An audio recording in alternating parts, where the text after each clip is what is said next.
Hindi inaasahan ng dalaga na sa unang pagkakataon na hindi siya nagsusuot ng bra at nakikipag-date sa kanyang kasintahan, makikita niya itong nakikipag-flirt sa ibang tao. Hindi lamang siya hindi nagsalita, kundi tahimik pa siyang lumayo at pag-uwi sa bahay ay kailangan niyang gawin ang daan-daang gawaing bahay. Handa siyang saktan ng kanyang inaampon sa kaunting pagkakamali lamang dahil siya ay isang ulila at kapag naglakas loob siyang sumagot, mapapagalitan siya ng husto. Ang kanyang inaampon ay gumagastos ng parang tubig, nagwawaldas araw-araw, kaya naman kailangan niyang huminto sa kolehiyo upang bayaran ang utang ng pamilya. Hindi na talaga matiis ni Chayoon ang pananakit sa isang napakadedikadong anak na babae. Sobrang miss niya ang kanyang tunay na ina. Si Baby Duke inaampon ay tumakbo sa isang bar upang sumayaw pagkatapos saktan ang bata. Ang kanyang kaakit-akit na hitsura ay nakakagulat sa matatandang lalaki. Sa araw na iyon, natuklasan ng ate ng inaampon ang mga larawan ni Chayoon sa computer ng kanyang kapatid na lalaki. Bawat larawan ay mas maganda kaysa sa kanya na nagdulot ng kanyang matinding galit habang nakatingin sa magandang mukha ng kanyang kapatid. Iginiit niya na si Chayoon mismo ang walang hing ng akit kay Jinha. Dali-daling ikinuwento ni Maihwang ito kay Baby Duke, ngunit pakiramdam niya ay i-overacting ang kanyang ate. Alam na alam ni Baby Duke si Chayoon at kung magiging magkasintahan sila, sasaktan niya sila hanggang maghiwalay. Hindi siya makatakas sa kamay ni Eki Badha. Si Chayoon ay makeup artist talaga ni Jinha. Si Jinha ay isang sikat na bituin, ang ipinagmamalaki ng pamilya. Isang taong ganoon, kahit dumaan sa libu-libong bulaklak ay hindi dinidikita ng pollen, ngunit naakit ni Chayoon na maganda at kaakit-akit. Bagaman hindi siya tutol sa pag-arte nito, malungkot pa rin ang kanyang puso kapag nasasaksihan niya ito. Kaya maaari lamang siyang umupo ng malayo at dilaan lunukin ang kanyang sugat ng mag-isa. Sa oras na ito, ang tunay na ina ni Chayoon ay naging matagumpay at sikat. Ang tanging hiling niya ay mahanap ang kanyang anak na babae na nawawala sa loob ng maraming taon. Pagkatapos, mabilis na nagkaroon ng impormasyon ang investigador. Sinabi ng investigador na ipinadala niya ang larawan ng bata sa computer ng ina at nang makita ng ina ang magandang si Chayoon, hindi na niya kailangang sumailalim sa safety test upang makumpirma na ito ang kanyang anak. Unti-unting lumabo ang kanyang paningin sa luha at gusto niyang magpakita kaagad sa harap ng kanyang anak. Ngunit may dahilan siya kung bakit hindi niya pa maaaring kilalanin ang kanyang anak. Malapit na akong pumunta para hanapin ka, anak ko. Sa oras na ito, natapos na ni Jinha ang kanyang eksena sa Brazil. Libreng magsaya sa loob ng 2 oras bago magtipon, ang dalawa ay parang isang magkasintahan na naglilibot. Ang nakakagulat, ang tunay na ina ni Chayoon ay naroon din. Habang nananalangin ang ina sa langit at lupa na lumabas na ang kanyang anak, si Chayoon ay nakatayo sa likuran niya. Dapat sabihin na ang kapalaran ay talagang nakakatuwa. Kapag gabi araw mong naaalala ang isang tao, kailangan mong lumingon upang tingnan. Siguro ang taong iyon ay naroon mismo kung saan maliwanag ang mga ilaw. Biglang nakaramdam ng matinding pagkadismaya si Chayoon sa kanyang puso. Paglingon, 2 banyagang tao ang biglang nakatabing sa paningin ng ina. Ang mag-inang nawalay sa loob ng 30 taon ay nagkahiwalay muli. Hindi alam ni Chayoon na mas nakakatakot na bagay ang naghihintay sa kanya pag-uwi. Sinabihan siya ni Maihwang na umupo at direktang tinanong kung nagde-date ba sila ni Jinha. Gusto ni Chayoon na makampante ang lahat na magkaibigan lamang sila, hindi close tulad ng iniisip ng lahat. Binalaan siya ni Maihwang. Kung sasabihin ni Jinha na siya ang unang nagpahayag ng pag-ibig, tiyak na magbabayad siya. Ngunit tinanong ni Chayoon pabalik, paano kung baliktad? Agad namang sumagot si Yeong Sanlola na, alam mo ba kung sino ka? Ang magkapatid na ito ay talagang kakaiba, hindi nila itinuturing na tao ang kanilang inampon. Hindi tatanggapin ni Maihwang ang isang hipag na tulad ni Chayoon. Walang magawa si Chayoon kundi hilahin ang kanyang maleta palabas ng bahay. Maaari lamang niyang itago ang lahat ng sakit sa loob ng kanyang puso. Sa kabilang banda, ang investigador ay patuloy na nagbabantay sa labas ng bahay ni Chayoon upang kumuha ng larawan ni Chayoon para kumita pa ng pera, walang duda. Ang lahat ng pagsisikap ay nagbunga. Sa oras na ito, si Jinha ay sinunggaban din ng lahat pag-uwi. Walang pag-aatubiling sinabi niya na si Chayoon ay mabuti sa kanya, kaya siya nagkaganito. Lahat ay nagulat kung ibabatay sa katayuan. Si Jinha ay tiyuhin ni Chayoon. Bagamat walang koneksyon sa dugo si Chayoon, hinamak ni Maihwang ang makeup artist na ito mula sa kaibuturan ng kanyang puso. At hiniling kay Jinha na palitan agad ang makeup artist. Maging si Yeong San ay napagalitan ng kanyang ate. Ang walang kwentang lalaking ito ay sumusunod lamang sa ayos ng kanyang ate. Hindi mahirap makita na siya ay alinman sa paboritong anak ng kanyang ina o ang paboritong nakababatang kapatid ng kanyang ate. Sa oras na ito, si Chayoon ay nasa bahay pa rin at nagluluto para sa kanyang inaampon. Ngunit hindi niya inaasahan na biglang aatakihin siya ng kanyang inaampon mula sa likuran. Ang masamang tingin na ito ay nagpapaalala sa akin kay Isen Sudakiang. Kung hindi ubusin ang huling patak ng pawis ng kanyang anak ay hindi siya titiigil. Karapat-dapat bang api-apihin ng ganyan ang mga batang walang magulang? Sumigaw si Chayoon na kaya gusto niyang umalis doon. Nang makita niyang gusto pa rin ni Chayoon na makasama si Jinha, hindi nagdalawang isip ang inaampon. Nagpakawala pa ng serye ng atake na nagpahilo kay Chayoon. Naglakad si Chayoon sa malamig na kalye, umiiyak ng walang magawa. Nag-iisip, ina, bakit hindi ka pa nagpapakita? Malapit na akong mamatay sa bugbog. Sa oras na ito, nakasakay na sa eroplano ang ina ni Chayoon pabalik sa bansa. Umaasang makakapagpakita kaagad sa harap ng kanyang anak. Kahit mamatay pa, hindi madaling isuko ni Chayoon ang kanyang unang pag-ibig. Ngunit hindi niya inaasahan na si Jinha ay pipiliin ang kadawagan duwag na paraan kapag nahaharap sa pagtutol ng pamilya. pamilya. Nakita ni Chaeyoon ang tunay na kulay ng masamang lalaking ito. Ibinalik niya ang token ng kanilang pag-ibig kay Jinha. Ang katayuan at posisyon ng dalawa ay nagtakda na ng kanilang kahihinatnan.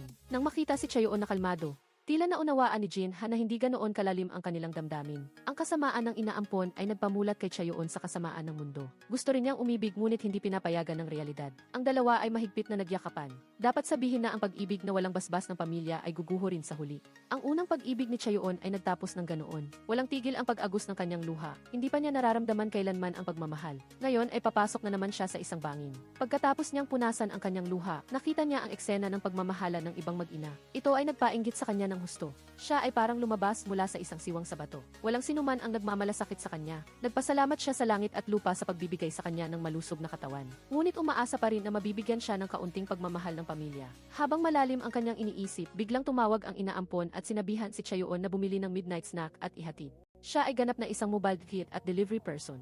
Kinabukasan, plano ni Chaeyoon na bumili ng ilang make-up nang hindi niya inaasahan na ang investigador na inupahan ng kanyang tunay na ina ay nandoon din. Nang hindi nakatingin si Chaeyoon, ang isang tao ay nagpapalabas para makagambala. Ang isang tao ay nagnanakaw ng wallet sa likod. Kasing dali ng pagbaligtad ng palad, talagang mababaliw na si Chaeyoon. Hindi niya maintindihan kung bakit nangyayari sa kanya ang lahat ng kamalasan. Ramdam ng kanyang matalik na kaibigan na dapat lumabas na si Chaeyoon at tumira mag-isa. Hanggang gabi lumalayo siya sa parasitong inaampon na iyon, tiyak na magtutuloy-tuloy ang magagandang bagay. Kinabukasan, dinala ng investigador ang impormasyon tungkol kay Chaeyoon sa madam babaeng amo. Nang makita niya ang kanyang larawan noong bata pa siya, halos sigurado siya na si Chaeyoon ang kanyang anak. Sinabi ng investigador na si Chaeyoon ay may masamang stepmother at isang 16 na taong gulang na nakababatang kapatid. Walang habas na nag-invest ang stepmother. Naubos ang lahat ng pera, kaya kailangang huminto sa pag-aaral ang bata bago pa matapos ang kolehiyo. Dali-dali niyang inilabas ang lahat ng litrato. Hindi tumigil ang pag-agos ng kanyang luha. Hindi maisip ng ina kung ano ang pinagdaanan ng kanyang anak sa loob ng mga nakaraang taon. Ngayong alam na niya ang tiyak na tirahan ng kanyang anak, gusto na niyang tumakbo agad upang kilalanin ang anak. Pagkatapos ng maraming pagtatanong, sa wakas ay natagpuan din ang tiyak na lokasyon. Ngunit ang kakaiba, nang papasok na sana siya, nagmamadali siyang lumabas. Gusto na niyang kilalanin ang kanyang anak, ngunit may dahilan siya kung bakit hindi pa niya magawa. Napakahirap para sa isang ina na pigilan ang pag-udyok na ito. Bigla niyang nakita ang isang babaeng nakasuot ng makulay na damit na pumasok sa bahay ng kanyang anak. Pagkaraan ng ilang sandali, lumabas ang inaampon kasama ang babae. Sa pag-aakalang hindi magandang tao ang dalawang ito. Tahimik siyang pumasok ngunit wala siyang narinig na ingay kaya bumalik siya sa kotse para maghintay. Naghintay siya buong araw. Sa wakas ay nahintay niya si Chaeyoon. Dali-dali siyang lumabas at naghanda na upang kilalanin ang kanyang anak. Ang kanyang tunay na anak na iniwan niya sa loob ng 30 taon ay lumabas mismo sa harap niya. Ngunit ang asawa ng Taekoon ay hindi naglakas loob na lumapit at kilalanin ang anak. Nagtago lamang sa likod at nagmasid sa isang saglit. Kinabukasan, habang nagla-livestream siya para kumita ng pera,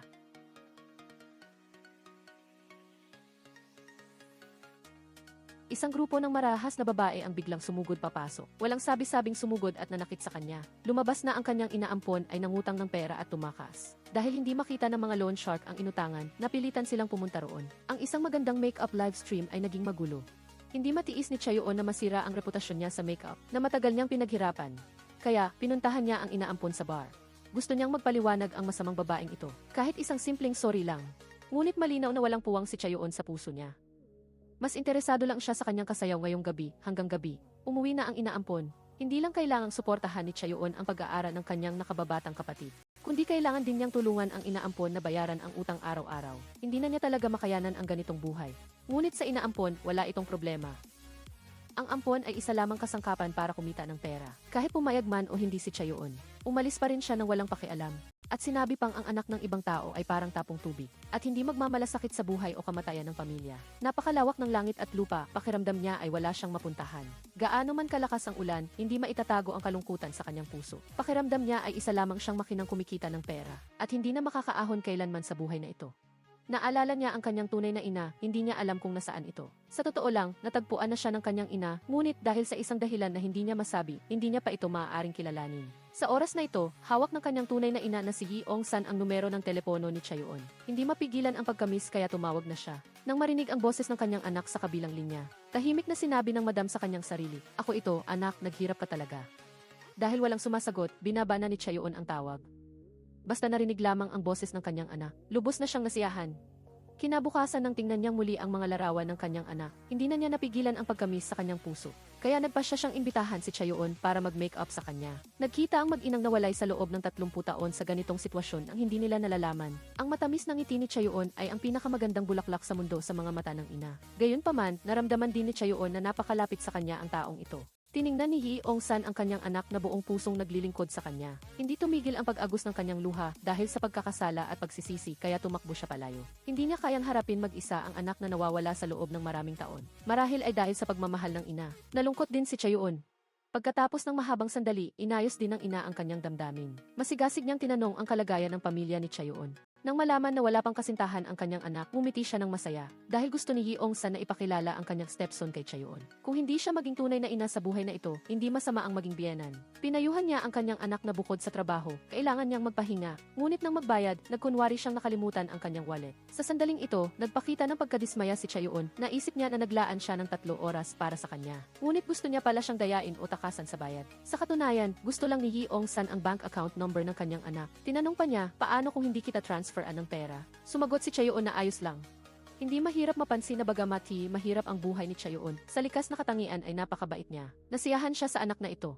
Mas lalo siyang nakaramdam ng pagkakasala sa kanyang puso. Nagpasya pa rin si Chayoon na tulungan ang inaampon na bayaran ang lahat ng utang at sinabing ito na ang huling beses. Pagkatapos nito, hindi na niya sila papansinin pa. Ngunit sa pagtingin sa ekspresyon ng inaampon, tiyak na hindi siya nag-aalala. Sa pinakadesperadong sandali ni Chayoon, ang kanyang tiyuhin na nakipaghiwalay sa kanya ay nag-text at sinabing namimiss niya siya. Ayaw niyang pansinin ang masamang lalaking ito. Noon ay lubos na naniniwala si Chayoon sa pag-ibig, ngunit pagkatapos ay ipinagkanulo siya ng tiyuhin ring ito. Si Hee Ong-san ay hindi rin nagpahuli, kusa siyang nag-imbita ng kanyang stepson anak ng asawa para maghapunan. Nag-usap ang mag-ina tungkol sa kasal ng anak sa hinaharap. Pinayuhan niya ang kanyang anak na huwag agad pumayag sa pag-aasikaso ng iba. Sinabi rin niya na si Chayoon ay isang napakahusay na makeup artist. Umaasa siyang kapag ang kanyang anak ay naging news anchor ay maaari niya itong anyayahan para tumulong. Ang kanyang stepson ay madaling sumang-ayon. Hindi man lang pinansin ang maliliit na plano sa isip ng kanyang ina. Nagmamadaling tumawag si Hee Ong-san kay Chayoon, nagkunwaring nagtatanong tungkol sa makeup. Umaasa siyang makakalabas na si Chayoon ngayon at nang maihatid na rin ang pera na utang niya. Agad namang pumayag si Chayoon ng walang pag-aatubili. Ang damdamin ng ina ay hindi mailarawan sa mga sandaling ito. Ito ang unang beses na formal silang kumain kasama ang kanyang anak. Sinabihan pa niya ang kanyang stepson na ilipat ang kanyang telepono sa silent mode vibrate. Mabilis na dumating si Chayoon sa restaurant pagkaupo pa lang. Nakita ni Hwang Mo na pamilyar siya, ngunit hindi niya lang matandaan kung sino. Hindi niya inaasahan na nagkakasundo sila sa pag-uusap. Nag-usap pa sila tungkol sa larangan ng makeup. Labis na nasiyahan si Hee Ong-san sa resultang ito. Paghihiwalay, kusang inuwi ng madam si Chayoon sa sasakyan. Tiningnan niya ang mga kamay ng kanyang anak. Madaling hulaan na sigurado siyang maraming paghihirap ang dinanas. Hindi lang walang alahas kundi mukhang napakatanda. Hinawakan niya ang kamay ni Chayoon tulad ng isang ina. Pinayuhan niya itong huwag kalimutang kumain ng almusal. Naramdaman ni Chayoon ang pagmamahal ng ina na hindi pa niya nararanasan mula sa madam. Nagdulot ito sa kanya ng matinding pagkadismaya dahil ang kanyang inaampon ay isang halimaw na sumisipsip ng dugo. Hindi sapat ang isa zero trabaho na gawin niya para mabayaran ang utang nito. Ngunit nakita ni Hwang Mo na magkamukha ang kanyang ina at si Chayoon. Bukod pa rito, pakiramdam niya ay nakita na niya ang babaeng ito sa isang lugar. Agad na bumalik ang kanyang alaala sa bullfighting arena sa Spain. Kung gaano kalungkot si Chayoon noon. Nahimatay pa nga siya sa lugar, labis na curious si Hwang Mo sa babaeng ito. At ang pag-ibig ay palaging nagsisimula sa pagtuklas. Sa totoo lang, ang kaunting pagkaklomsi ni Hwang Mo ay umukit na rin sa puso ni Chayoon. Nagugustuhan na rin niya ito. Kinabukasan, nag-apply si Chayoon bilang makeup artist para sa live broadcast room. Sa ganitong paraan, hindi lang mas marami siyang kikitain, kundi makikita rin niya ang taong may pagtingin sa kanya. Sa sandaling nagkatinginan ang dalawa, parang naririnig nila ang tibok ng puso ng isa't-isa. Hindi inaasahan na isang trahedyang kwento ng pag-ibig ang malapit nang mangyari. Lubos na nagtiwala si Hwang Mo sa profesional na kaalaman ni Chayoon. Nang makita ang gwapong host sa D-screen, naramdaman niyang umibig siya. Ang puso niya ay hindi mapigilan sa mabilis na pagtibok para maging mas maganda sa mata ng taong gusto niya. Nagpasya si Chayoon na bumili ng unang damit sa loob ng 5 taon.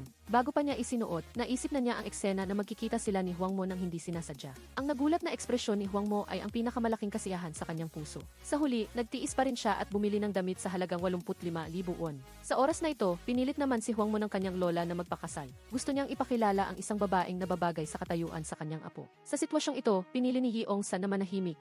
Walang nakakaalam na mayroon na siyang kumpletong plano sa kanyang isip. Ginamit ni Chayoon ang kanyang ipon sa loob ng 30 taon para bumili ng bagong damit. Noong una, gusto niyang gamitin ang bagong damit para pasayahin ang taong gusto niya. Hindi niya inaasahan na isusuot agad ito ng kanyang inaampon nang hindi nagtatanong. Ang kanyang slutty na hitsura ay nakakasuka sa sinumang makakita.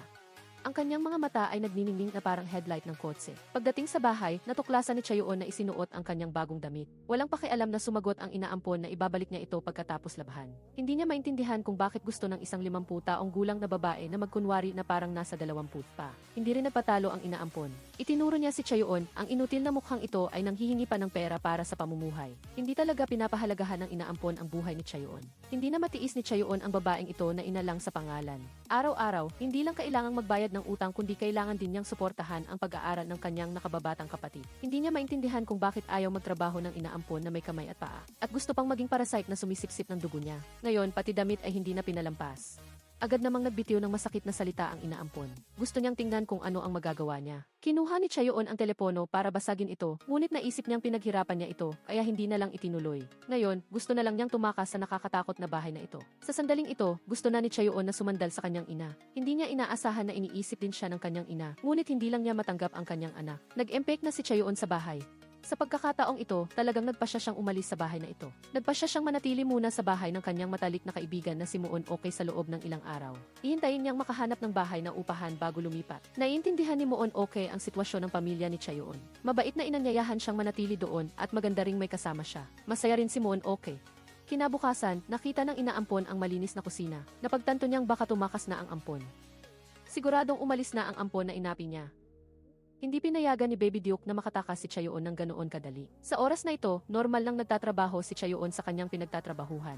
Dahil ang una niyang pinagsilbihan ay kaibigan ng kanyang pinsan na si Zezi. Gusto niyang gamitin ang pangalan ni Zezi para humingi ng discount kay Chayoon. Ngunit si Chayoon ay isa lamang ordinaryong empleyado. Hindi talaga siya makakapagdesisyon. Maaari lamang niyang magalang natanggihan ang kahilingan ng customer. Hindi niya inaasahan na makakasama niya ang spoiled brat na ito. Dali-dali siyang tumawag kay Zezi para magsumbong. Si Zezi ay anak ni Mei Huang, ang ate ni Baby Duke. Akala niya kung sino na siya sa laki ng kanyang pangalan. Ang nagulat na ekspresyon ay talagang pangit tingnan. Hindi mahirap mapansin na malapit na rin siyang magsimulang mag-eskandalo. Sa oras na ito, nagtatrabaho pa rin sa bahay ang inaampon kasama ang kanyang ate. Nang hindi sinasadyang nakita ang kwintas sa liig ng kanyang ate, alam niyang sigurado na hindi ito galing sa kanyang asawa. Kaya isa lang ang posibilidad na galing ito sa kanyang kapatid na si Jinha. Malinaw na magkapatid sila, bakit hindi siya binigyan? Nagsimula na namang maghanap ng gulo si Baby Duke. Hindi na rin matiis ni Jinha, ang ex-boyfriend ni Chayoon, ang kanyang ate. Kaya wala siyang nagawa kundi bumili ng eksaktong kaparehong kwintas para ibigay sa kanya. Sa pag-uusap ng dalawa, malalaman na kapag hindi kumikita ng pera si Chayoon, sisisip-sipin naman niya ang kanyang kapatid na lalaki. Ayaw talaga ni Jinha na pansinin ang isang taong walang pera. At gusto pang ipaalaga sa iba tulad niya. Hindi niya inaasahan na umalis na pala si Chayoon. Hindi na rin matiis ni Jinha ang kakaibang ate na ito. Si Chayoon ay nagbayad ng utang para sa pamilya mula pagkabata, kaya hindi na siya nakapagkolehiyo. Ngunit sinaktan pa siya ng kanyang ate. Bagamat naghiwalay na sila, nasa puso pa rin ni Jinha si Chayoon. Dali-dali siyang tumakbo sa bahay ni Moon Okay. At tinawag si Chayoon na mahimbing na natutulog para mag-usap sila ng 0 minuto. Direktang naglabas si Jinha ng isang villa mansion para terhan ni Chayoon. Hindi mahirap makita na gusto ng bad boy na ito na itago ang kagandahan sa isang ginintuang bahay. Ngunit tumanggi si Chayoon ng walang pag-aatubili. Kung tatanggapin niya, hindi niya alam kung anong masasamang bagay na naman ang gagawin ng inaampon. May delusyon pa rin si Jinha tungkol kay Chayoon. Direktang tinanong kung may bago na siyang kasintahan. Ayaw nang makipag-ugnayan ni Chayoon sa kanya. Ngunit sumagot pa rin siya na nawalan na siya ng pag-asa sa mga lalaki. Ngayon, isa lang siyang makinang kumikita ng pera para sa kanyang inaampon. Ang dalawang taong nagmamahalan ng husto ay walang magawa kundi maghiwalay ng malungkot. Kinabukasan, dumating si Zezi na wala na sa mukha na hiya. Ngayon ay hindi na rin siya nag-introduce ng trabahong may kinalaman sa make-up kay Chayoon. Mahigpit pa niyang pinuna si Chayoon na mamamatay siya kung kumita siya ng kaunting pera. Pinuna rin niya si Chayoon kung bakit hindi siya marunong makisama. Sa totoo lang, galit na galit si Chayoon sa buong pamilya. Iniisip nila na ang lahat ng ginagawa niya ay natural lamang. Hindi man lang pinapahalagahan kung kailangan ba ng ibang tao o hindi. Hindi niya inaasahan na nagkagusto pala si Zezi sa stepson ng Taekoon na wife, asawa ng Taekoon. Ano kaya ang mangyayari sa magpinsan? Nagkagusto ang magpinsan sa iisang lalaki. Hindi alam ng nakababatang pinsan na ang kanyang ate pinsan ay ang tunay na anak ng Taekoon na wife. Palagi siyang umaasa na mapag-ibayuhin ang kanyang stepson at ang kanyang anak upang siya ang maging biyenan. Natalo na si Zezi sa simula pa lang nang hindi niya nalalaman. Kinabukasan, inimbitahan ng madam si Zezi palabas. Prang kanyang sinabi, hindi kita tatanggapin bilang manugang. Gusto ko ng isang babaeng madaling manganak. Bukod pa rito, kailangan din siyang isang tao na kayang pumasok sa sala at kusina. Malinaw na hindi natugunan ng mayamang babae na ito ang mga kondisyong ito. Kahit na sinabi na niya ito, ayaw pa ring sumuko ni Zezi. Pagkatapos paalisin ni Yi Ong-san ang isang taong kinainisan niya, pumunta siya sa kanyang anak. Pagkatapos ng ilang araw na interaksyon, labis na naramdaman ni Chaeyoon na napakalapit niya sa madam. Noong nakaraan, nakita ng madam na walang alahas ang kanyang anak, kaya binilhan niya ito ng singsing na katulad ng sa kanyang nakababatang anak. Labis na nagustuhan ni Chaeyoon kaya ayaw na niyang bitawan. Hindi inaasahan ng dalawa na magkasya ito ng ganoon kahusay. Ipinasuot din ng madam ang singsing ng kanyang nakababatang anak sa kanyang kamay. Malinaw na ito ay isang singsing na nag-ugnay sa mag-ina. Balak tumanggi ni Chaeyoon, ngunit hindi niya matiis ang pagiging masigasig ng madam. Ito ay may tuturing ding isa pang paraan ng pagbabayad sa kanyang anak. Bagamat hindi pa niya ito kayang kilalanin, tutulungan niya ang kanyang anak sa iba pang aspeto. Sa oras na ito, pagdating sa bahay ni Zezi, ay sinabi niya agad sa kanyang ina ang tungkol sa pagtanggi. Sa totoo lang, ang 8 taong pagkakaiba ay hindi na angkop ngunit hindi na pagtanto ni Zezi. Tiningnan pa niya ang pagtanggi ng madam bilang motibasyon dahil ang madam ay stepmother lang ni Hwang Mo. Kung alam niya na ang kanyang katunggali ay ang kanyang pinsan na si Chaeyoon, hindi niya alam kung anong gagawin niya. Sa oras na ito, tumakbo na naman ang inaampon ni Chaeyoon. Ayaw niyang bitawan ang cash cow na ito. Direktang nagpakumbaba ang inaampon at humingi ng tawad, sinabihan ang kanyang anak na huwag na mag-eskandalo. Binanggit pa niya ang kanyang nakababatang kapatid na nag-aaral sa kolehiyo na si Sihon. At sinabing kung mamatay siya, ang kapatid lamang niya ang tatawag sa kanya ng ate. Baka maya-maya ay maaksidente siya at mamatay sa kalsada. Kung mangyayari iyon, magiging masaya ang lahat. Bagamat hindi mahalaga kay Chaeyoon ang inaampon, kailangan pa rin niyang alagaan ang masunuring nakababatang kapatid. Dapat sabihin na alam ng inaampon ang kahinaan ni Chaeyoon. Napakahirap para sa kanya na makatakas sa kamay ng blood-sucking demon na ito sa buhay na ito. Nireklamo niyang napakalayo ng supermarket kaya bumili siya ng mamahaling pagkain sa convenience store at ginamit ang pangalan ni Sihon para bumili ng maraming pagkain na gusto niya. Hindi rin dapat basta-basta ang midnight snack. Dapat ay fried chicken at ginseng soup. Syempre, si Chaeyoon ang nagbayad para sa lahat. Pag-uwi, kailangan pa niyang plansahin ang damit ng inaampon. Pagdating sa katamaran at pagiging matakaw, maaari siyang marank bilang number 1. Kinabukasan, maaga sa umaga. Gumising na si Chaeyoon ng alas negatibo 4 dahil ngayon ang araw ng live broadcast ni Hwang Mo, ang lalaki sa kanyang panaginip. Bilang personal na makeup artist ni Hwang Mo, kailangan niyang dumating ng mas maaga kaysa sa lahat. Bagamat inaapi sa bahay, seryoso si Chaeyoon sa kanyang trabaho. Ito rin ang unang beses na nag-host si Hwang Mo ng live broadcast sa Z. Lahat ay kinakabahan.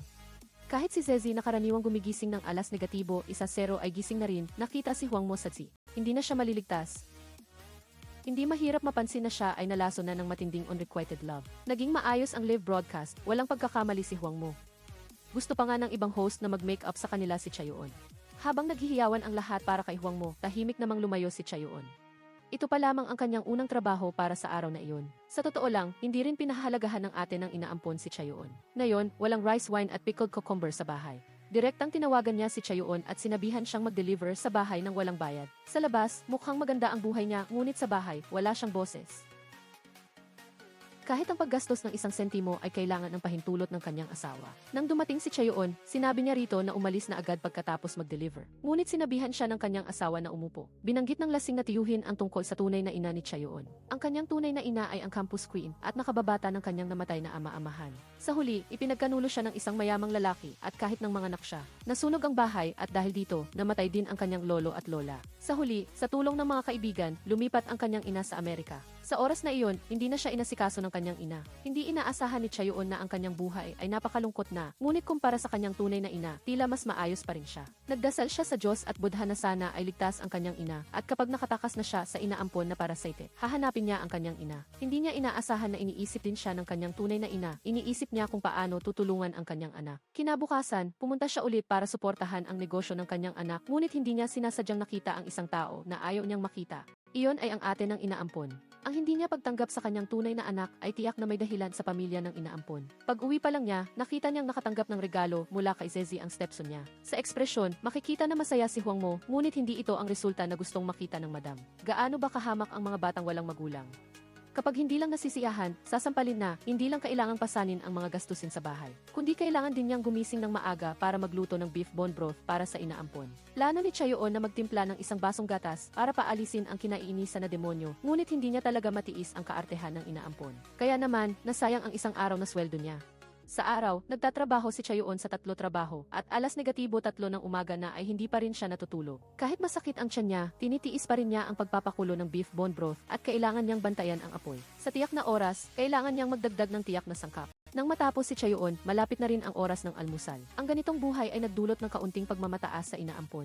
Ayaw pa nga niyang magpakasal ang kanyang anak. Gusto niyang manatiling ganoon na lang. Ang kanyang childish na ekspresyon ay nagpahina ng loob ni Chayoon. Pagkatapos, oras na para pumasok sa trabaho si Chayoon, nagmadali siyang pumunta sa istasyon ng T. Agad na dumating ang pagkahilo, ngunit dahil sa 1.2 milyon won ngayon. Tiniis pa rin niya, ngunit hindi niya inaasahan na habang naghahanda siyang umalis, biglang nahimatay si Chayoon at kahit tawagin ang kanyang kasamahan, wala siyang reaksyon. Sa sandaling iyon, tumawag ang madam na hindi naglakas loob na tanggapin ang kanyang anak. Dali-daling ipinaalam ng kasamahan ang sitwasyon ni Chayoon sa kanya. Nang marinig ng madam na nahimatay ang kanyang anak, agad siyang nawala ng pagpipigil. Hindi na siya nag-isip pa, dali-dali niyang kinuha ang kanyang handbag at tumakbo ng mabilis. Habang dumadaan sa sala, nakasalubong niya ang kanyang anak na palabas. Mabilis niyang hinila ang kanyang anak at sumama, at mabilis silang nakarating sa ospital. Sa loob ng 10 taon, hindi nagbigay ang madam ng pagmamahal ng ina sa kanyang anak. Nang makita ang maputlang mukha ng kanyang anak, alam niyang sigurado na inapin na naman si Chayoon.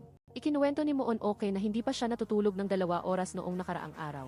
Agad namang nagtaka si Hwang Mo kung bakit 2 oras lang siya natulog. Dahil may sakit ang inaampon, pinilit niyang magluto si Chayoon ng beef bone broth para sa kanya. Hindi inaasahan ng madam na ganoon kasama ang inaampon ng kanyang anak. Sa kanyang puso, naisip niyang kailangan niyang bilisan ang plano na gawing manugang ang kanyang anak. Sa ganitong paraan, mababayaran niya ang pagdurusa na dinanas ng kanyang anak at mapoprotektahan pa niya ang kanyang anak ng maillegitimate na dahilan upang bigyan sila ng pagkakataong magkasama. Pinayuhan niya ang kanyang stepson na alagaan ng mabuti si Chayoon. Nagkunwari siyang magluluto at dali-daling umalis pag-uwi pa lang. Lubos na hindi nasisiyahan si Sun-e. Hindi niya alam na ang nakahiga sa kama ay ang kanyang tunay na ate. Balak pa niyang iset up si Zezi sa kanyang kuya. Naramdaman din ng biyena ng madam na may mali. Kung makikita ng ibang tao, lalaki ang gulo. Ang karera sa pag-host ni Hwang Mo ay maaaring maglaho. Hindi niya pinapansin ang kanyang nakababatang anak, ngunit kailangan niyang pakinggan ang kanyang biyenan. Gusto pa ni Sun-e na iwi si Zezi. Bagama si 3 araw lamang sa 1 linggo, labis pa ring nalulungkot ang madam. Imposible nang tawagan si Hwang Mo ngayon. Habang nag-iisip, nakita niya ang isang truck ng graba sa harap nang walang pag-aatubili. Nagpabilis siya at dumiretso, sinira niya ang kotse para hindi na masira ang relasyon ng dalawa. Sa oras na ito, nagising si Chayoon mula sa kanyang pagkakahimatay. Nakita niyang si Hwang Mo ang katabi niya. Masaya ang kanyang puso, ngunit umaasa pa rin siyang umuwi na si Hwang Mo. Hindi maganda kung makikita ng ibang tao, ngunit ayos lang kay Hwang Mo. Ang pagiging maalalahanin at lambing ng lalaking ito ay labis na nagpapasaya kay Chayoon. Bagamadi hindi mahaba ang kanilang oras na magkasama, nag-iwan ng malalim na impresyon ang bawat isa sa puso ng isa't isa. Nang makita ang mahinang ganda, hindi napigilan ni Hwang Mo na yakapin si Chayoon. Dali-dali niyang binaliwala ang hindi makatotohanang pag-iisip na ito at pinili niyang umuwi. Pagkaalis ni Hwang Mo, lubos na nalungkot si Chayoon. Ang pakiramdam ng kawalan ng pag-asa ay tanging ang mga taong nag-iisa lamang ang nakakaintindi. Sa oras na ito, ang madam na abala sa paggawa ng pelikula buong araw ay dali-daling nagtanong kay Hwang Mo tungkol sa kalagayan ni Chayoon. Sinabi ni Hwang Mo na kumain na siya at nag-iisa na lang ngayon sa ospital.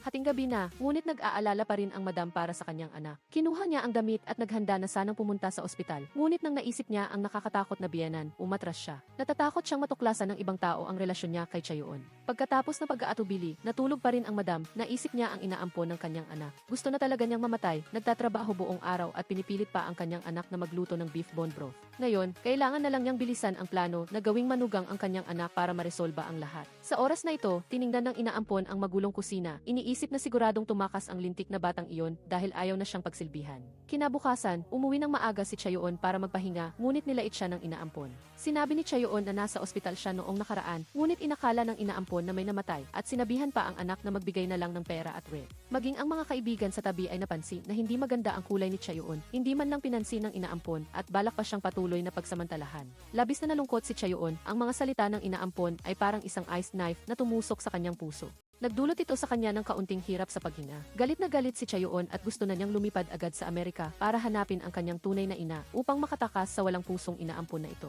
Ngunit hindi niya alam na hinahanap din siya ng kanyang tunay na ama dahil sa ilang espesyal na dahilan. Ngayon, hindi na siya makakapag-anak, hindi sinasadyang narinig niya mula sa mga kaibigan na ang kanyang unang pag-ibig ay nagbuntis sa kanyang anak nang maghiwalay sila. Ngunit ang unang pag-ibig na iyon ay ang kasalukuyang madam. Sa oras na ito, nagtatago ang madam sa labas ng pinto, nagmamasid sa sitwasyon ni Chayoon. Gusto niyang pumasok ngunit hindi niya alam kung anong karapatan. Ang walang hiyang inaampon ay sumugod sa silid ng kanyang anak, nagkunwaring ulan para bumili ng mga pampalakas. Sinabi pa niya na ayaw niyang maging pabigat sa kanyang anak, ngunit hindi niya alam na siya na ang pinakamalaking pabigat ng buong pamilya ngayon. Wala namang mahanap na dahilan si Chayoon para tumanggi, kaya napilitan siyang sumang-ayon sa kabutihang palad. Mas nagiging maalalahanin si Hwang Mo kay Chayoon, araw-araw. Sinasadya pa niyang bumili ng 2 almusal, isa para kay Chayoon para mapanatili ang kanyang kalusugan. Pagkatapos ng trabaho, inanyayahan pa niya si Chayoon na kumain ng couple meal kasama siya. Ang Ang damdamin ng dalawa ay mabilis na uminit pagkatapos ng maraming beses na interaksyon. Hindi niya alam kung kailan, nakatulog na si Chaeyoon sa kotse ni Hwang Mo. Marahil ito ang unang pagkakataon na naramdaman niya ang pinakaligtas sa loob ng maraming taon. Para mas makatulog si Chaeyoon, nagmaneho si Hwang Mo sa gilid ng ilog. Inaayos niya ang upuan para kay Chaeyoon nang magising ito. Biglang, isang kulog ang nagpatakbo kay Chaeyoon sa bisig ni Hwang Mo. Ito ang init na hindi pa nararamdaman ni Chaeyoon. Sa isang iglap, namula siya at mabilis na tumibok ang kanyang puso. Ngunit ang napakalaking agwat sa pamilya ay nag-atubili kay Chaeyoon. Siya ay isang ulila lamang at hindi niya alam kung sino ang kanyang mga magulang. Ano pa ang karapatan niya na makipag-date sa isang mayaman? Ngayon, ang karibal ni Chaeyoon ay bumisita sa bahay ni Hwang Mo. Ang tunay na nakababatang kapatid na si Sun ay laging gustong maging sister-in-law ang kanyang matalik na kaibigan na si Zezi. Tutulungan din ni Zezi si Sun-e at ang kanyang tiyuhin para maging aunt-in-law niya si Sun-e. Sa hapagkainan, naglabas ng isang bote ng puting alak ang lola. Labis siyang nasiyahan kay Gyeonggi na masunurin at may pag-intindi. Mabilis na namula ang mukha ni Gyeonggi dahil sa kalasingan. Si Sun-e at ang lola ay magkasama sa iisang panig. Hiniling nila kay Hwang Mo na kumuha agad ng damit at ihatid si Gyeonggi pa uwi. Lubos na nasasabik si Gyeonggi. Akala niya ay maaari na silang magsama ngayong gabi, ngunit hindi niya inaasahan na si Chaeyoon ang napupusuan ng madam. 30 taon na ang nakalipas, napilitan siyang iwanan ang kanyang tunay na anak. Ngayon, gusto na lang niyang maging manugang ang kanyang anak upang mabayaran ang mga nakaraang pagkakamali.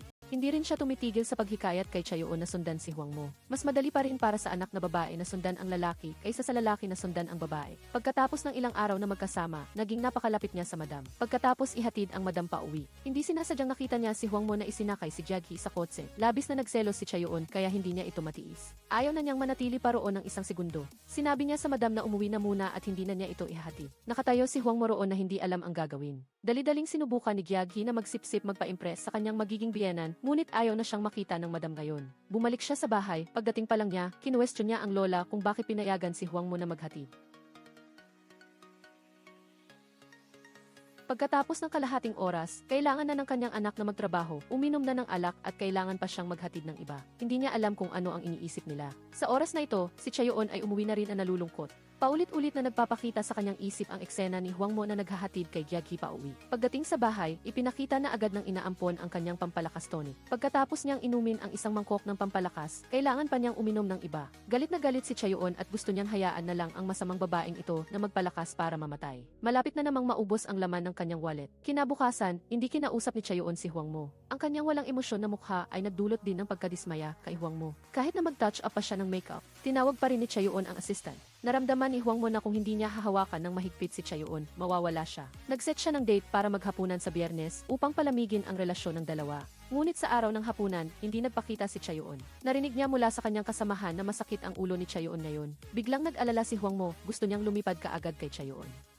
Ang mga tawa at salita ng kanyang mga kasamahan ay napakaboring para sa kanya. Sa katahimikan ng gabi, palagi niyang naaalala ang nangyari noong gabing iyon. Gusto na ni Hwang Mo na malaman ang saloobin ni Chaeyoon, ngunit binalok niya ang numero niya. Sa galit, inanyayahan niya si Zezi na lumabas. Ang babaeng ito, hindi nagsuot ng bra at naglaro ng card game, anuman ang baraha na bunutin ng taong nasa harap niya. Kaya niyang hulaan kung anong baraha iyon gamit ang temperatura ng katawan. Hindi naniwala ang mayamang binata Taekwon Sonrito. Gusto niyang subukan kung talagang mahusay siya. Hinalo ni Chaeyoon ang mga baraha, pagkatapos ay inilagay ang kanyang kamay sa pulso ni Hwang Mo. Nang dahan-dahang dumulas ang kanyang daliri sa baraha, ang tibok ng puso at paghinga ni Hwang Mo ay nasa kamay na ni Chaeyoon. Nang makita ang magandang si Chaeyoon, mabilis na tumibok ang puso ni Hwang Mo. Ito ba ang baraha na binunot mo? Tama. Tama, ito nga. Hindi pa alam ni Hwang Mo na nahulog na siya sa bitag ng pag-ibig. Nang makita niyang hindi siya pinapansin ni Chaeyoon, labis siyang nalulungkot. Ngayon, inanyayahan ng stepmother ni Hwang Mo si Chaeyoon na umakyat sa bundok. Hanggang ngayon, hindi pa rin niya alam na siya ang kanyang tunay na ina. Marahil dahil sa koneksyon sa dugo, naramdaman niyang napakalapit niya sa madam.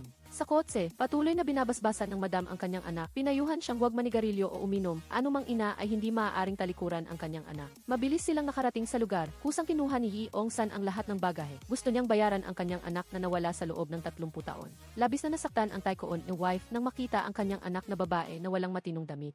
Ang dalawa ay nagtawanan at nag-usap, mabilis na nakaakyat sa tuktok ng bundok. Naglabas ang madam ng sushi box na inihanda niya. Labis na naapektuhan si Chaeyoon nang kainin niya ito, dahil noong bata pa siya, labis niyang hinangaan ang mga kaklase niya na nagdadala ng sushi sa paaralan. Ang tamad niyang inaampon ay hindi siya pinakain kailanman, at kung kumain siya ng isang subo pa, mapaparusahan siya ng husto. Nang marinig ito, halos umiyak ang madam. Nakita ng mga tagalabas na magkamukha ang dalawa, tanging ang mga nasa loob lamang ang walang alam. Pagdating sa tuktok ng bundok, naramdaman ni Chaeyoon na napakalamig, dali-daling hinubad ng madam madam ang kanyang jacket at isinuot ito sa kanyang anak. Ngunit ang lahat ng ito ay imahinasyon lamang niya, mahigpit na nagyakapan ang dalawa na parang mag-ina at nagtapos ng perpekto ang kanilang pag-akyat sa bundok. Pagkatapos, nagpatuloy si Chayoon sa kanyang trabaho. Nakita ni Hwang Mo si Chayoon na umiiyak at kusa siyang lumapit.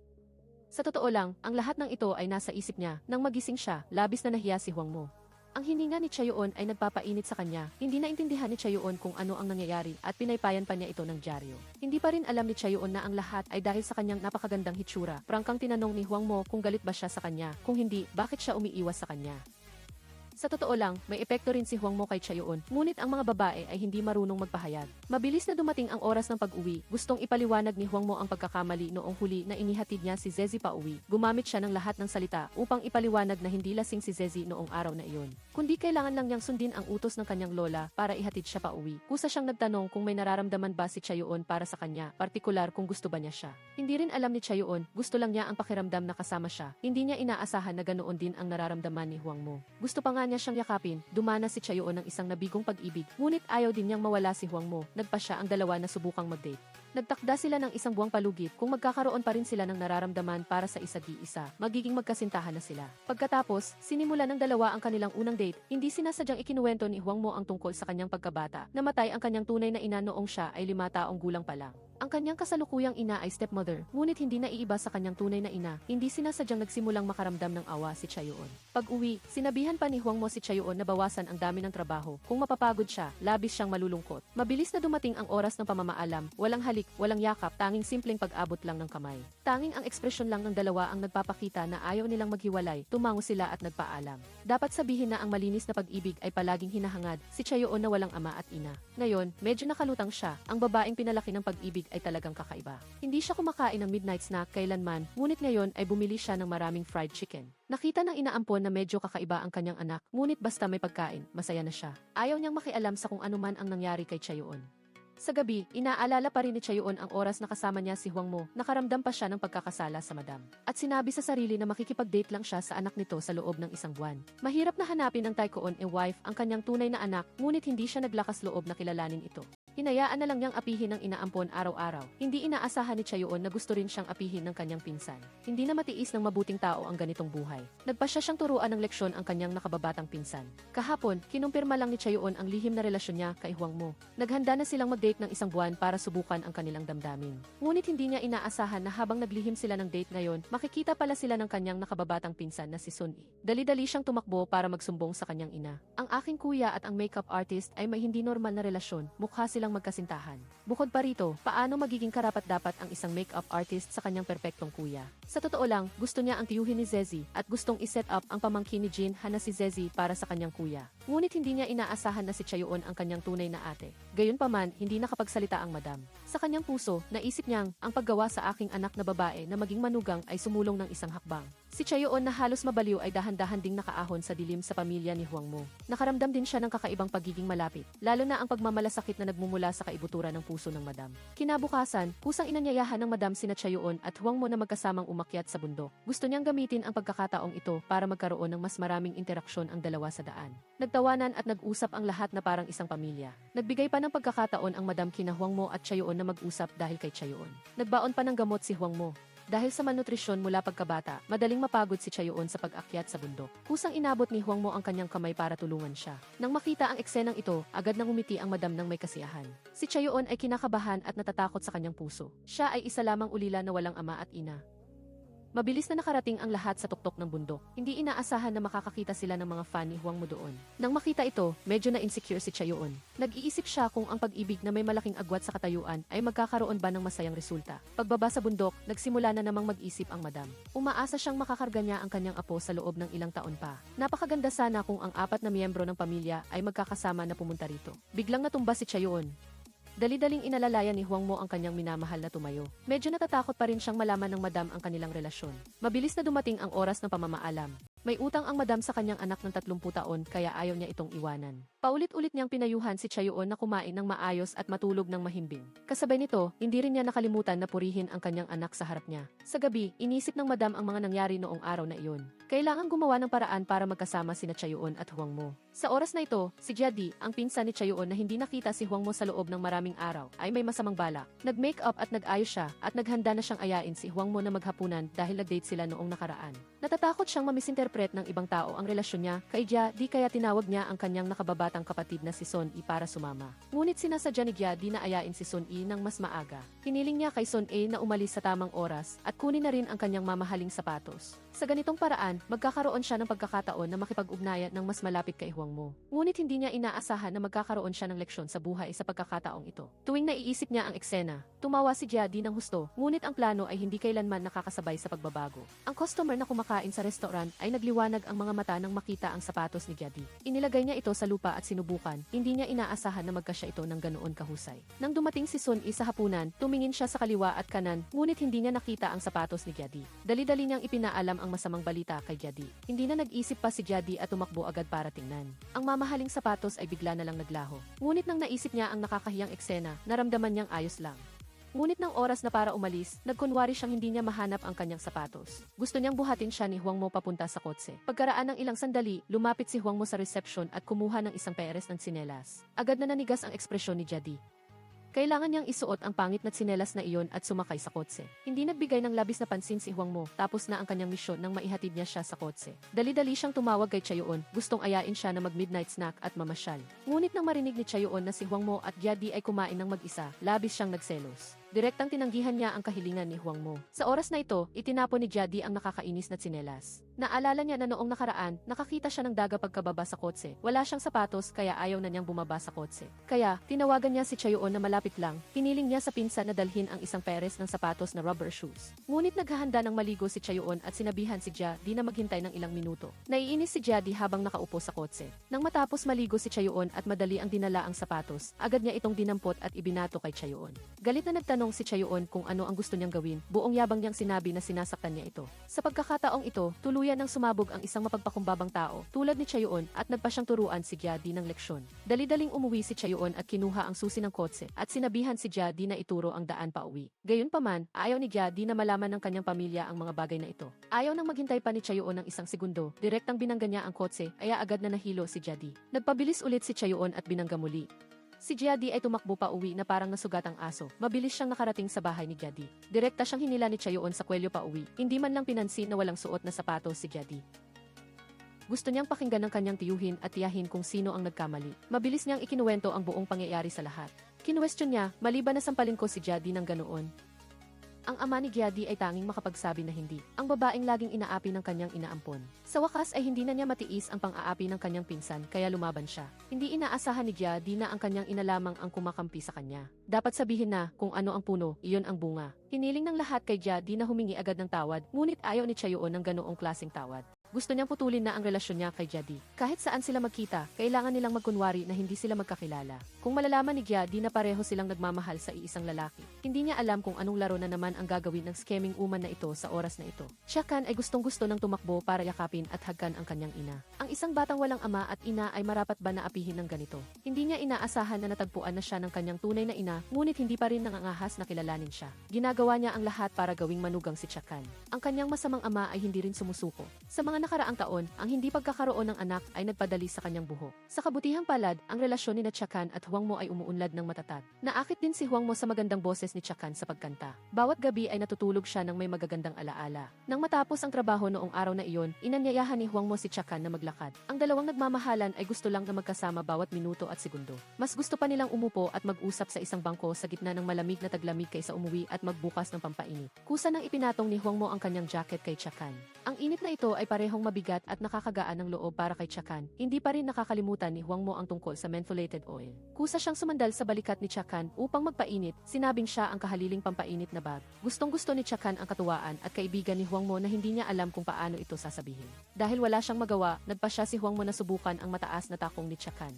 Nahihiya si Hwangmo habang naglalakad, pakiramdam niya ay tumangkad siya at labis na nasasabi. Ang resulta ay hindi sinasadyang nabali ang takong ng sapatos. Hindi niya inisip ang kanyang timbang at nagkunwari siyang sinabi na ito ay kalooban ng langit. Nagpasya siyang bumili ng bagong pares ng sapatos para sa kanya bukas. Sa totoo lang, gusto lang niyang kargahin sa likod si Chakan upang samantalahin ang pagkakataon na mapalalim ang kanilang relasyon. Gaano karaming asawa ang hindi makakarga sa kanilang mga asawa sa likod? Pakitaas ang kamay, bagamaki sinabi ni Chakan na ayaw niya. Ang kanyang katawan ay kusang sumandal. Ang malapad na balikat ng lalaking ito ay nagbigay kay Chakan ng pakiramdam ng labis na seguridad. Ang batang inabandona ng kanyang mga magulang mula pagkabata ay may mababang pagtingin sa sarili. Natatakot siya na hindi siya karapat-dapat sa perpektong lalaking ito. Sa katunayan, handa na si Chakan na makipaghiwalay. Isang buwan na lang at matatapos na ang relasyong ito. Pagdating sa bahay, sinabi ni Huang Mo sa kanyang ina na talagang naakit siya kay Chakan ngayon. Ang kamangmangan na ito ay labis na ikinagalak ng kanyang ina. Mukhang umusad pa ng isang hakbang ang pagiging manugang ng kanyang anak na babae. Ngunit wala namang pader sa mundong ito na hindi pinapasukan ng hangin. Ang maselang tagpo ng dalawa ay nakita pa rin ng iba. Lubos siyang sigurado na nagmamahalan ang dalawang ito. Pagdating sa bahay, agad niyang isinumbong ito sa kanyang biyenan. Ang host na si Huang Mo at ang makeup artist ay tila napakalapit. Ngunit ang kanyang biyenan ay matalik na kaibigan ng biyenan ni Yeo Eom-soo. Ibig sabihin, ang tunay na ina ni Chakan, sa palagay niya, paano naman magiging karapat-dapat ang isang hamak na makeup artist sa isang anak ng isang chaebol. Ngunit hindi niya inasahan na si Chakan ang tunay na apo na hinahanap niya. Siya rin ang tanging direktang linya ng kanilang pamilya. Kinabukasan, inanyayahan niya ang lola ni Huang Mo na lumabas. Habang nagtatanong, nagbigay siya ng pahiwatig kung nakikipag-date ba si Huang Mo sa makeup artist. Ngumiti na lamang ang lola, ngunit seryoso siyang nagpatunay na talagang totoo iyon. Sumumpa ang lola na hinding-hindi niya papayagan na mangyari ito. Ang kanyang apo ay dapat magpakasal sa isang taong kaantas nila. Ang isang damong gubat na hindi alam kung saan nanggaling ay hindi. Pag-uwi niya, nagreklamo siya, hinihiling sa kanyang manugang na alamin kung ano ang relasyon ng dalawa. Ang isang mahirap na babae ay hindi karapat-dapat sa kanyang perpektong apo. Natatakot si Yeo Eom-soo na matuklasan ang kanyang mga plano, kaya dali-dali siyang tumakbo sa kusina at nagsimulang maglinis. Pakiramdam niya, kailangan niyang gawing luto ang bigas, kung hindi sasang-ayon ang biyenan na ito. Sa oras na ito, si Huang Mo ay nag-aalala pa rin dahil nasira niya ang sapatos ni Chakan, kaya nagtanong siya sa kanyang ina at nalaman na angkop ang magbigay ng pitaka. Nang bumili siya ng pitaka, hindi niya sinasadyang nakasalubong ang kanyang pinsan na si Jin Ha. Hindi nila alam na iisa ang babaeng gusto nila. Ang mga binili nilang bagay ay para rin kay Chakan. Noong gabing iyon, inanyayahan ni Huang Mo si Chakan na maghapunan sa labas. Ibinigay ni Huang Mo ang pitakang inihanda niya bilang bayad sa pagsira ng sapatos. Bukod pa rito, ang pulang pitaka ay bagay na bagay kay Chakan. Maaari itong magdala ng swerte. Hinawakan ni Chakan ang kamay ni Huang Mo upang magpasalamat. Sinabing maaari niyang tuparin ang isang hiling sa puso ni Huang Mo, ngunit gusto namang marinig ni Huang Mo ang hiling ni Chakan. Ngunit ang hiling ni Chakan ay ang magkaroon ng anak na kamukha ni Huang Mo. Ang babaeng hindi alam na siya ay anak ng isang chaebol ay pinagnanasaan ng kanyang half-brother. Ang pag-ibig ng dalawa ay lalong lumalalim sa ilalim ng pagtulong ng kanyang tunay na ina. Kung hindi sila magiging mag-ina sa buhay na ito, hindi masamang maging biyenan at manugang. Ngunit magkakaroon ba ng resulta ang pag-ibig na hindi magkapantay ang katayuan? Ang dalawang nagmamahalan ay wala pa ring ideya tungkol sa komplikadong relasyon nila. Gustong-gusto ni Chakan ang malambing na lalaking ito, ngunit alam niyang hindi magtatagal ang pag-ibig na ito. Ayaw din ni Huang Mo na umalis si Chakan, lubos siyang nabihag ng kaawa-awa at kaibig-ibig na babaeng ito. Hindi niya inasahan na magtatapos na ang magagandang araw ng dalawa pag-uwi niya. Direkta niyang sinabi sa kanyang ina na gusto niyang pakasalan si Chakan sa lalong madaling panahon. Ang kanyang lola, na walang alam, ay sinadyang tanungin si Huang Mo kung sino ang kadate niya. Hindi nagtago si Huang Mo at direkta niyang sinabi ang pangalan ng makeup artist. Nagalit ang lola, hindi papayag na magpakasal ang kanyang apo sa isang mahirap na babae. Hindi niya matanggap ang ganoong klaseng walang pinag-aralan at walang galang, si Gahilang ang pinakapaborito ng lola. Ngunit hiniling ng ginang sa kanyang biyenan na magtiwala sa pagpili ni Huang Mo. Nag-aalala siya sa saloobin ng biyenan niya, natatakot na baka lihim na siraan ang kanyang anak na babae. Hindi nagkamali ang hinala niya, gusto ng lola na tawagin si Chakan sa bahay para mag-makeup, kaya dinampot ng ginang ang telepono. Nag-aatubili siyang tumawag, kung pupunta ang kanyang anak na babae ay tiyak na mapapahiya siya. Ngunit kung hindi siya pupunta, anong dahilan ang hahanapin niya upang tumanggi? Sa sandaling iyon, hindi niya alam kung ano ang pipiliin. Kinabukasan, inanyayahan ng ginang si Chakan na lumabas, hindi niya binanggit ang tungkol sa makeup. Sa halip, nag-alala siyang nagtanong kung normal ba ang pagkain ni Chakan kamakailan. Nasa harap niya ang kanyang tunay na anak, ngunit hindi niya ito kayang kilalanin. Ang sakit na iyon ay marahil tanging ang taong nakakaranas lang ang makakaintindi. Sa katunayan, nalaman na ni Chakan na Seolja ang pangalan ng kanyang ina. Sinadya niyang tanungin ang ginang kung mayroon siyang mga kapatid. Sa tingin ko, kung mayroon kang kapatid na babae, baka Seolja ang pangalan niya.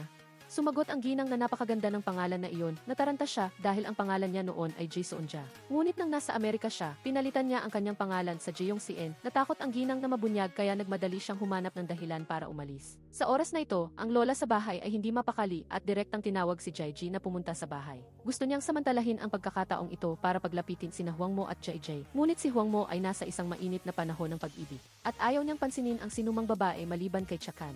Naghanap siya ng isang dahilan at nagmamadaling umalis. Palagi namang nararamdaman ni Jaiji na si Sion-a ay isang tagumpay. Nang walang tao sa bahay, inanyayahan niya si Sion-a na matulog sa bahay. Gusto niyang samantalahin ang pagkakataong ito upang isulong ang kanilang huwad na pagkakaibigan. Si Gigi ay walang emosyon sa pagdating ni Sion-a. Ngunit ang kapatid ni Jaiji na si Jin-ha ay nataranta dahil kumain lang siya ng bawang. Sa pamamagitan ng screen, naiinis din ako sa pagdating ni Sion-a. Si Gigi ay walang emosyon. Sa gabi, si Jin-ha na lasing ay sa wakas ay nakauwi na.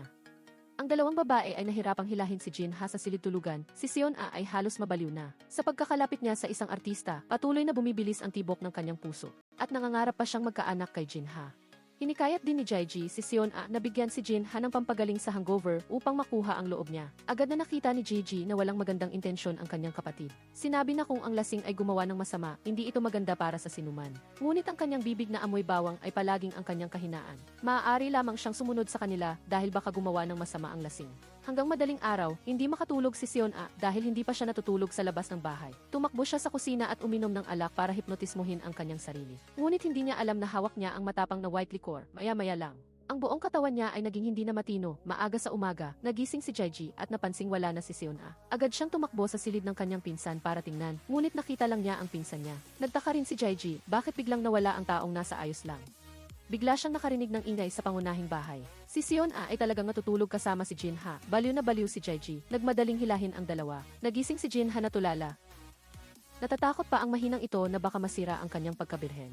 Lumalabas na uminom din siya ng maraming alak bago matulog. Hindi mahirap makita na medyo maganda ang epekto. Ang laking hirap ni Jaiji bago na isakay si Sion-a sa likod ni Jin-ha. Naglalakad silang tatlo ng ganito papunta sa itaas, ngunit hindi inaasahang nadapa si Jin-ha. Silang tatlo ay natumba sa lupa. Sinisi niya si Sion-a. Binuli siya.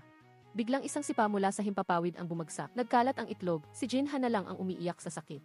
Galit na galit si Jin-ha at sinipa rin si Sion-a. Nagkaroon ng ingay. Nagising din si Sion-a. Ang dalawa ay parang mga bata. Walang gustong magbigay, wala na ring magawa si Jaiji sa dalawang batang ito. Nang magising si Sion-a kinabukasan, nalaman niyang masakit ang buong katawan niya. Hindi siya makakauwi ng ganito kung hindi ay tiyak na sisermonan siya ng kanyang lola at ina hanggang mamatay. Alam ni Jin-ha na may kasalanan siya. Siya mismo ang nagluto ng curry rice para kay Sion-a at kumuha pa ng itlog sa bahay para ipahid ni Sion-a sa mukha. Ang babaeng hindi pa nakaranas ng buhay sa kanayunan ay nagtataka. Nawala na ang galit sa kanyang puso, si Jin-ha ay namili pa mismo para maghanda ng mas masarap na pagkain para kay Sion-a. Ngunit hindi niya sinasadyang nakita si Chakan at Huangmo na naglalakad sa supermarket. Ang kanilang maselang hitsura ay tiyak na magkasintahan. At syempre, ang daldal na bibig na ito ay tiyak na ipaalam sa lahat pagkatapos ng isang buwan na pagsasama. Ang babae ay nagpasya na magkaanak sa lalaki. Ang matinding sakit ay nagpapahagulhol kay Chakan. Halos wala na siyang lakas.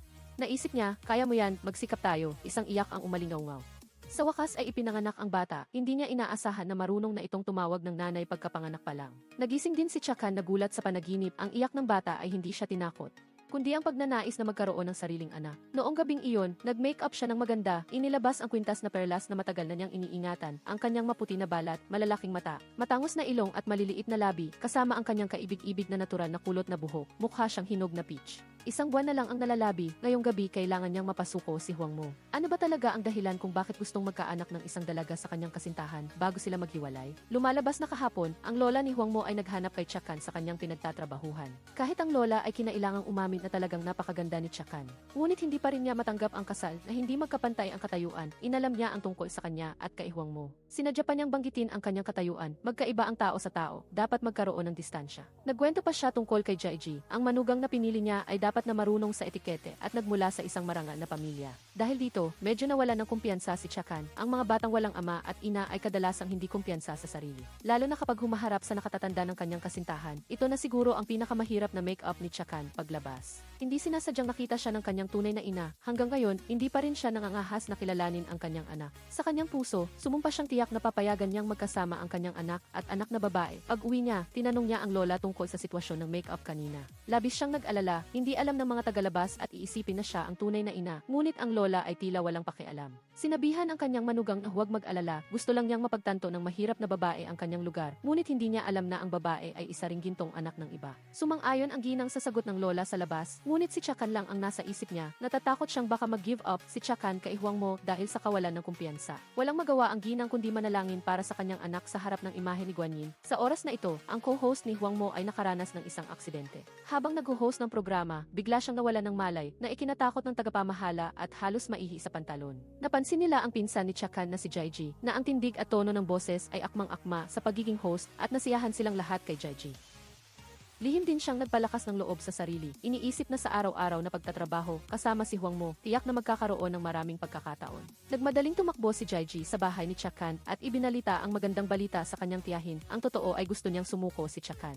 Ngayon ang katayuan at posisyon ni Jaiji ay iba na at mayroon siyang karapatan para dito. Ngunit sayang at wala si Chakan sa bahay. Sinuntok ni Jaiji ang unan, umalis ng galit, naaalala ang mga panlalait na sinabi ng kanyang pinsan sa harap niya. Lihim na iniisip na sisiguraduhin niyang matauhan si Chakan, hindi niya siya palalampasin. Ngunit ang masamang kinakapatid na ina ay tumawag kay Chakan at sinabi sa kanya na si Jaiji ay naging tagapagbalitaan na ng balita sa umaga. Ang relasyon ng dalawa ay napakatindi at ngayon si Chakan ay kailangang magtiis at ay make up si Jaiji. Inisip niya ang mga taon na binuli siya ng kanyang kinakapatid na ina. Walang nangyari ayon sa gusto niya maliban kay Huangmo at ngayon gusto pa ng kanyang pinsan na sumampa sa ulo niya. Si Chakan ay nalungkot, unti-unting lumabo ang kanyang mga mata sa luha, parang may malaking bato na nakadagan sa kanyang puso, nahihirapan siyang huminga. Sa sandaling ito, tumalon si Sion at pauwi, ibinabalita ang magandang balita sa lahat sa bahay. Mas lalong nasiyahan ang lola kay JJ, ngunit ang ginang ay lihim na tumakbo sa silid, malungkot na mag-isa. Nagpasya na siya na kung hindi niya mapagsasama ang anak ng kanyang asawa at ang kanyang tunay na anak na babae, ihahayag niya ang kanyang pagkakakilanlan upang mabuhay si Chakan ng buhay na hindi magpapatalo sa sinuman.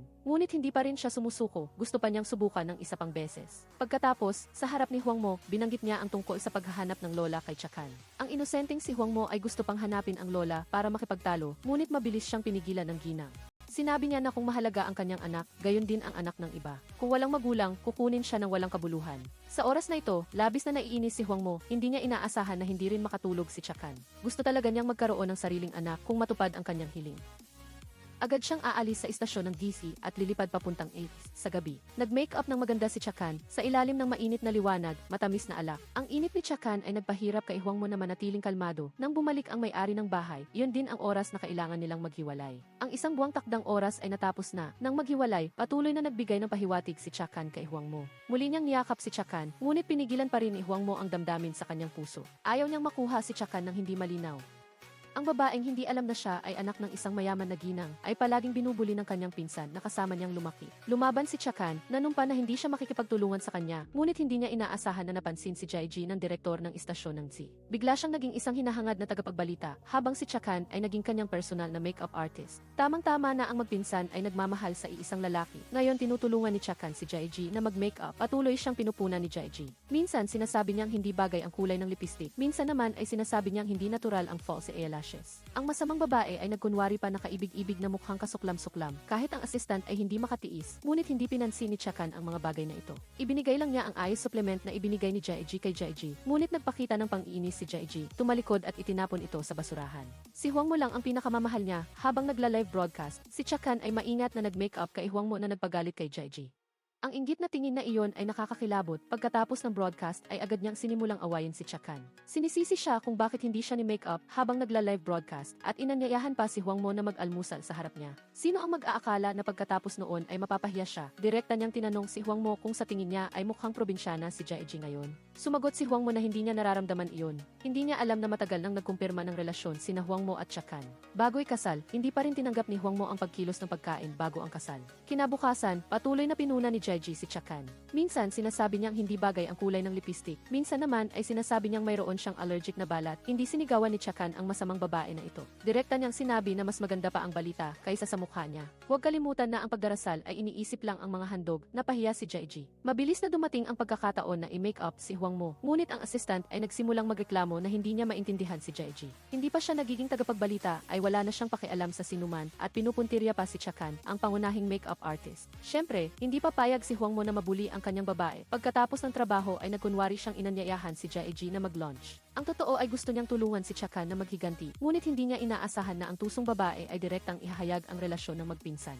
At inihayag din ang tungkol sa pakikipag-ugnayan ni Chakan sa kanyang tiyuhin. Agad na nahilo si Huang Mo, bagamat hindi sila magkadugo, nasa rehistro pa rin sila bilang mga kamag-anak. Sa huli, sa ilalim ng pamamagitan ng mga nakatatanda sa pamilya, naghiwalay ang dalawa. Ang pag-uugali ni Jaiji kay Chakan ay labis na ikinainis ni Huang Mo, bagamat gustong-gusto ng lola si Jaiji. Ngunit sinabi pa rin ni Huang Mo na kapatid lang ang turing niya kay Jaiji at mayroon na siyang babaeng mahal niya sa unang tingin. Kaya, sana ay huwag siyang makialam ng labis sa mga bagay na hindi trabaho. Nahulaan ni Jaiji kung sino ang babaeng gusto ni Huang Mo. Kahit sino pa, pero hindi si Chakan. Sa kanyang isip, paanong ang isang ulila ay magkakaroon ng ganoong perpektong lalaki? Unti-unting lumabo ang kanyang mga mata sa luha. Ngayon, hindi na dahil sa pag-aagawan si Jaiji, kundi dahil sa galit kaya nagdesisyon siyang pabagsakin si Huang Mo. Galit siyang tumakbo sa bahay ni Chakan. Walang sabi-sabi, hinila niya ang damit ni Chakan at kinwestiyon ang tungkol kay Huang Mo. Nagalit din si Chakan, sinadyang sabihin na si Huang Mo ang kasintahan niya. Kung may lakas siya ng loob, tanungin niya si Huang Mo, huwag siyang magwala dito na parang baliw na aso. Galit na galit si Jaiji at nanumpa na hindi niya patatawarin si Chakan. Sa totoo lang, naghanda na si Chakan na makipaghiwalay kay Huang Mo sa katapusan ng buwan. Ayaw lang din niyang makita si Jaiji na maging masaya. Sa oras na ito, nalito din si Huang Mo dahil kay Jaiji. Naaalala ang sinabi ni Chakan, sinabi niya ang lahat ng napakalinaw. Ngunit tinago lang niya sa kanya ang tungkol sa pakikipag-ugnayan niya sa kanyang tiyuhin. Noong gabing iyon, pumunta pa rin siya para sunduin si Chakan para mag-date tulad ng dati. Ngunit si Huang Mo ay palaging iniisip ang tungkol sa tiyuhin, kaya nakalimutan niyang buksan ang pinto ng kotse para kay Chakan. Sinabi sa kanya ng ika-6 na pakiramdam ng babae na may iniisip si Huang Mo. Sigurado, gustong pumunta ni Huang Mo sa bahay ni Chakan ngayong gabi. Ngunit ang sira-sira na bahay at ang masungit na kinakapatid na ina, ayaw ni Chakan na malaman ng malambing na lalaking ito ang sitwasyon ng kanyang pamilya. Pilit niyang hiniling kay Huang Mo na dalhin siya kumain, ngunit hindi niya inaasahan na dinala ni Huang Mo si Chakan sa hotel, ang bagong magkasintahan na hindi pa nagde-date ng isang buwan. Ang babae ang nagmungkahi na pumunta sa hotel, ngunit pagdating sa pinto, nagsimulang magsisi si Chakan, ngunit hindi niya inaasahan na hinila siya ni Huang Mo pabalik paglingon niya, sinadya niyang tuksuhin siya na nag-book na siya ng kwarto. Nagtanong siya kung ano talaga ang ibig niyang sabihin, na nagpahingi ng tawad kay Chakan ng paulit-ulit. Sa totoo lang, nag-book na si Huang Mo sa isang restaurant noon pa. Nagbibiro lang siya kay Chakan pagkatapos nilang kumain.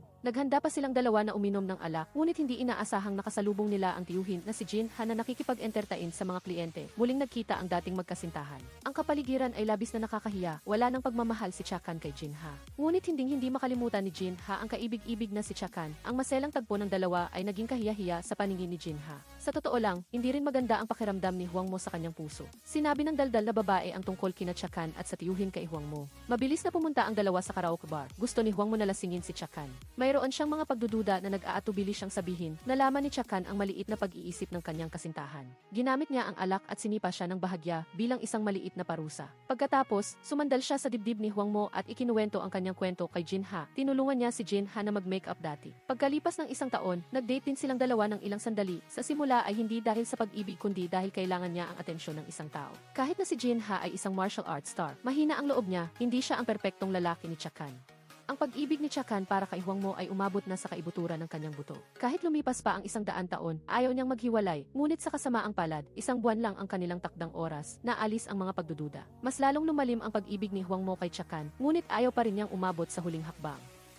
Sa totoo lang, naiinis din si Jin Ha na makita ang taong mahal niya na yakap ang iba sa harap niya. Kinabukasan ay inanyayahan niya si Chakan na lumabas. Ang lalaking ito na umaasa sa kanyang ate ay gustong malaman kung ano ang ginawa nila kagabi. Matagal nang nabasa ni Chakan ang walang kwentang ito at ayaw siyang kausapin ng mahaba. Hindi niya inaasahan na direktang gustong pakasalan ni Jin Ha si Chakan. Hindi na niya matiis na ang babaeng mahal niya ay nasa yakap ng iba.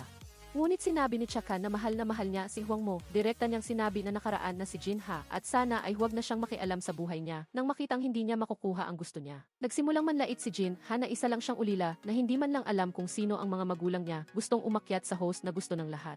Talagang mapangarapin, sumagot si Chakan na totoo na may kakayahan si Jin Ha na kumita, ngunit hindi niya maiintindihan kung ano ang tunay na pag-ibig. Sa oras na ito, nagdesisyon din si Huang Mo na magtapat sa lola. Walang pag-aatubili siyang nagsabi na wala siyang nararamdaman para kay Jaiji at nilinaw na niya sa taong sangkot kahit na ang tindig o edukasyon. Walang problema si Jaiji. Naisip ng lola na tiyak na nahumaling ang makeup artist sa kanyang apo. Direktang sinabi ni Huang Mo ang kanyang relasyon kay Chakan. Ngunit sinisi ng lola ang kanyang manugang, galit siyang gusto niyang tawagin si Chakan para pag-usapan ng malinaw. Hindi niya alam na ang lahat ay binalak ng ginang. Naisip niya na kung hindi niya kayang kilalanin ang kanyang anak, maging biyenan at manugang na lang. Ayaw ng lahat na tawagin si Chakan na nagpagalit sa lola hanggang sa halos hindi na siya makahinga. Pinayuhan ng ginang si Huangmo na tiyakin na pipigilan niya ang lola na hanapin si Chakan para guluhin siya. Noong gabing iyon, nakahiga siya sa kama na labis na masaya. Inilarawan pa niya ang kanyang anak na nakasuot ng damit pangkasal. Napakaganda at napakasaya. Nanumpa siyang tiyak na bibigyan niya ang kanyang anak ng pinakamahusay na wakas. Sa oras na ito, muling pinuntahan ni Huangmo ang lola. Nagbigay siya ng dahilan na kung may pressure, hindi niya magagawa ang live broadcast. Sana ay isuko na ng lola ang ideya na hanapin si Chakan para guluhin siya. Ngunit pinahingi siya ng pangako ng lola na hindi niya ipagpapatuloy ang relasyon sa makeup artist. Maaari lang siyang pumayag ng may pag-aatubili. Napakahirap ba talaga ng pag-ibig na hindi magkatugma? Balak niyang tawagan si Chakan para makipag-usap. Ngunit ang kamay na itinaas ay ibinaba muli. Malungkot na tumakbo si Huangmo sa dagat ng mag-isa. Habang tinitingnan ang umaalpas na tubig dagat, naisip niya sa kanyang puso, matatapos na lang ba ang isang buwan na limitasyon ng pakikipag-date ng ganito? Ngunit mahal na mahal talaga niya si Chakan. Kinabukasan, tumakbo si Huangmo sa shopping center para bumili ng regalo at pagkatapos ay dinala si Chakan sa ice cutting rink. Ang dalawa ay parang mga bata na nag-uusap at nagtatawanan. Ito ay isang pakiramdam na hindi pa naranasan ni Chakan. Noong gabing iyon, naghanda pa si Huangmo ng hapunan sa ilalim ng kandila. Siguro oras na para tapusin ang relasyon na ito. Kusa nang nagsalita si Huangmo na hindi na sila maaaring magpatuloy na mag-aksaya ng oras ng ganito. Ano man ang mangyari, kailangan silang magdesisyon. Ang babaeng binubuli ng kanyang kinakapatid na ina mula pa pagkabata ay nag-akala na nakahanap na siya ng tunay na pag-ibig. Ngunit naglagay si Huangmo ng alarm clock sa telepono ng kanilang dalawa. Kung pagkatapos ng isang buwan sa alas negatibo 8 ng gabi, kung mahal pa rin nila ang isa't iisa, magkikita sila sa restaurant na ito. Sa ilalim ng pamilyar na pressure, sa wakas ay kinailangan ni Huangmo na makipagkompromiso. Hindi rin tinutulan ni Chakan ang desisyon ni Huangmo. Sa totoo lang, wala siyang balak na kumapit sa anak ng chaebol na ito. Inilabas ni Huangmo ang kwintas na diamante na inihanda na niya. Medyo nagulat si Chakan, pagkatapos ay maingat na isinuot ni Huangmo ang kwintas kay Chakan. Gustong-gusto niya ito, pero nang kailangan na nilang maghiwalay. Nawala na siya ng ganang kumain at uminom. Nang maghiwalay sila, magiliw na iniabot ni Chakan ang kanyang kamay. Parang paalam sa magandang pag-ibig na ito, hindi na niya kayang harapin pa si Huangmo. Hindi siya lumingon, dali-dali siyang tumakbo sa banyo ng babae, at naluluhan na siya. Wala siyang lakas ng loob na mangarap na magkaroon ng pag-ibig ni Huangmo. Ngunit nasaktan pa rin siya sa walang katuturang pangako ni Huangmo. Naalala niya ang oras na kasintahan niya si Jinha. Nakatanggap din siya ng kwintas. Hindi nagtagal ay sa pilitan din silang pinaghiwalay ng kanilang mga pamilya. Naisip ni Chakan na hindi rin masama ang ganito. Kahit papaano, napakabait ng ginang ng chaebol sa kanya. Paano niya iisipin ang anak ng iba? Sa gabi, kailangan pa niyang umuwi at magluto ng pansit para sa kanyang kinakapatid na ina. Ang batang walang ama at ina ay maaari lamang manatili sa bahay at dilaan ang kanyang mga sugat. Sa oras na ito, napansin ng ginang sa bahay na hindi maganda ang pakiramdam ni Huangmo. Naisip niyang may nangyayari sa dalawang bata na hindi niya alam. Kinabukasan, pumunta siya sa pinagtatrabahuhan ni Chakan na nagbabalak na pag-usapan ang pag-unlad ng kanilang relasyon. Biglang naalaala ng ginang na malapit na ang kaarawan ng kanyang anak na babae.